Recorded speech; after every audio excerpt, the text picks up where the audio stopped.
નમસ્કાર મિત્રો, એક નવો વિડીયોમાં આપનું સ્વાગત છે। મિત્રો, તમારે આ વિડીયો સાંભળવાનો છે અને સમજવાનો છે। નમો લક્ષ્મી યોજના હેઠળ ઘણા વિદ્યાર્થીઓને હજુ સુધી શિષ્યવૃત્તિ મળી નથી, પણ ચિંતા ન કરો। આજે હું તમને સાચું કારણ અને તેનું સોલ્યુશન બંને સમજાવીશ। તો મિત્રો, તમે આ વિડીયો પૂરો જોજો, જેથી તમને ખ્યાલ આવે કે મને શું કામ શિષ્યવૃત્તિ મળેલ નથી। ચાલો વિડીયોની શરૂઆત કરીએ।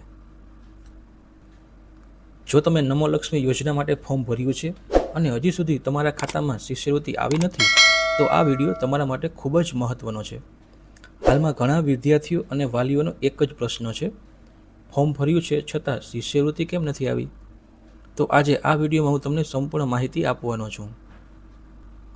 મિત્રો, આ વિડીયોમાં આપણે જોશું કે શિષ્યવૃત્તિ કેમ અટકેલી છે, કયા કારણસર પૈસા મળતા નથી અને હવે શું કરવું।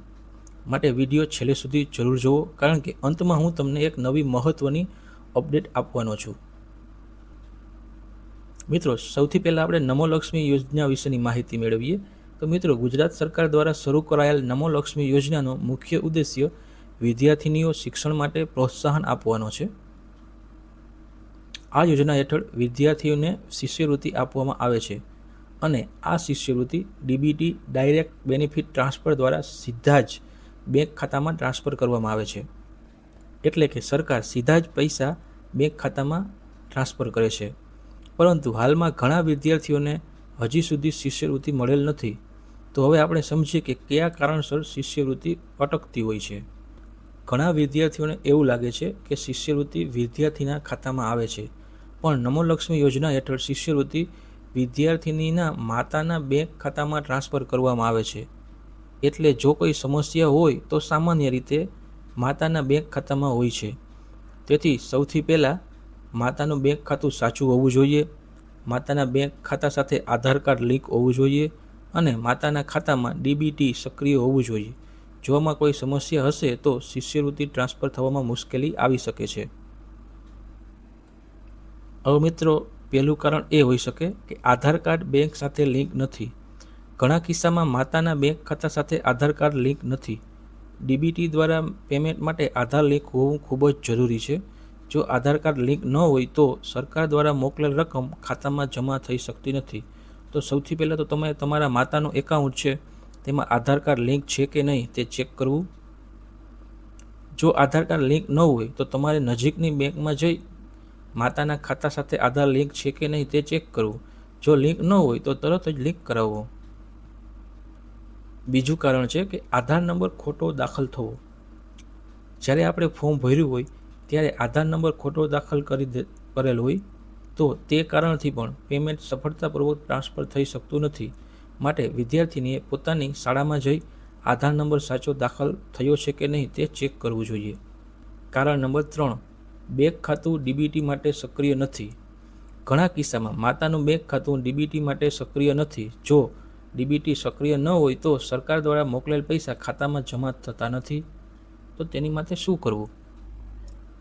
જો એવું હોય તો શું કરવું? બેંકમાં જઈ પૂછવું કે માતાનું ખાતું ડીબીટી માટે સક્રિય છે કે નહીં। જો ન હોય તો બેંક દ્વારા તેને સક્રિય કરાવી શકાય છે। કારણ નંબર 4, પોર્ટલ અપડેટ થવાને કારણે વિલંબ। હાલમાં નમો લક્ષ્મી યોજના પોર્ટલમાં અપડેટ કરવામાં આવ્યું છે। આ અપડેટ દરમિયાન ઘણા વિદ્યાર્થીઓના ડેટા ફરી ચેક કરવામાં આવી રહ્યા છે। આ કારણે કેટલાક વિદ્યાર્થીઓને શિષ્યવૃત્તિ મળવામાં થોડો સમય લાગી શકે છે। હવે મેં તમને જે પહેલાં કહ્યું હતું કે એક નવી અપડેટ છે તેના વિશેની માહિતી મેળવીએ। હવે એક મહત્ત્વની નવી અપડેટ વિશે વાત કરીએ તો હાલમાં સરકારશ્રી દ્વારા શાળાઓ માટે એક નવું પોર્ટલ શરૂ કરવામાં આવ્યું છે। આ પોર્ટલ દ્વારા હવે શાળાઓ સરળતાથી ચેક કરી શકે છે કે કયા વિદ્યાર્થીની શિષ્યવૃત્તિ મળી ગઈ છે અને કયા વિદ્યાર્થીની શિષ્યવૃત્તિ નથી મળેલ અને કયા કારણસર શિષ્યવૃત્તિ મળેલ નથી।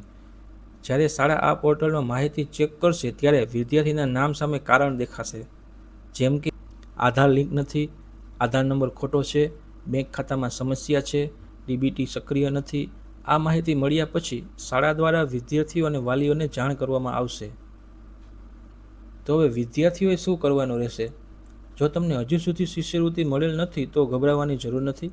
તમારે નીચેની બાબતો ચેક કરવી: તમારી શાળામાં માહિતી પૂછવી, માતાના ખાતા સાથે આધાર લિંક છે કે નહીં તે ચેક કરવું, માતાનું બેંક ખાતું ડીબીટીમાં સક્રિય છે કે નહીં તે ચેક કરવું, આધાર નંબર સાચો છે કે નહીં તે ચેક કરવું. જો આ બધું યોગ્ય હશે તો તમને શિષ્યવૃત્તિ વહેલી તકે મળી જશે.